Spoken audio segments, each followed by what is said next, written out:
শীতে কেন মাইগ্রেন বাড়ে জেনে নিন প্রতিকার। মাইগ্রেনের যন্ত্রণার তীব্রতা ভুক্তভোগী না হলে বোঝা মুশকিল। বিশেষ করে শীতকালে মাইগ্রেনের যন্ত্রণা তীব্র হয়ে দাঁড়ায়। শীত ও মাইগ্রেনের মধ্যে বাস্তব যোগসূত্র আছে বলে নিশ্চিত করেছেন বিশেষজ্ঞরা। তাদের মতে ঠান্ডা আবহাওয়া, হঠাৎ তাপমাত্রার পরিবর্তন ও দৈনন্দিন জীবনযাপনের পরিবর্তনের কারণে শীতকালে মাইগ্রেনের প্রকোপ বাড়তে পারে। শীতে কেন মাইগ্রেন বাড়ে? তাপমাত্রা কমে যাওয়ায় স্ক্যাল্প, ঘাড়ের রক্তনালীগুলো দ্রুত সংকুচিত হতে শুরু করে। মস্তিষ্কে রক্ত প্রবাহের এই পরিবর্তনে ট্রাইজেমিনাল স্নায়ুপথেও উত্তেজনা ছড়ায়, ফলে তীব্র যন্ত্রণা অনুভূত হয়।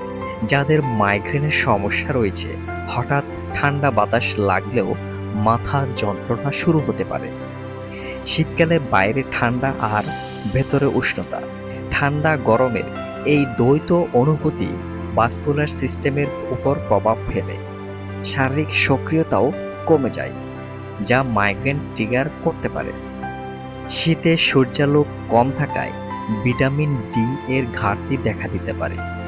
কিছু গবেষণায় ভিটামিন ডি ঘাটতির সঙ্গে মাইগ্রেনের সম্পর্ক পাওয়া গেছে।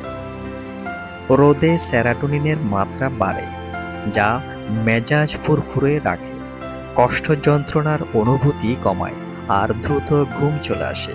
কিন্তু শীতে ঠিক এর উল্টো, সার্কেডিয়ান রিদমের পরিবর্তনে মাইগ্রেন তীব্র আকার ধারণ করে।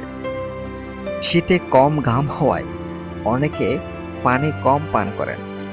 শরীরে পানির ঘাটতি মাইগ্রেনের আরেকটি বড় কারণ। এছাড়া শরীরকে উষ্ণ রাখতে অতিরিক্ত ক্যাফেইন গ্রহণ মাইগ্রেনের ঝুঁকি বাড়ায়। শীতে সাইনাস ইনফেকশন ও নাক বন্ধ সমস্যা বাড়ায়, যা অনেক সময় মাইগ্রেনের সঙ্গে মিলেমিশে তীব্র মাথা ব্যথা তৈরি করে।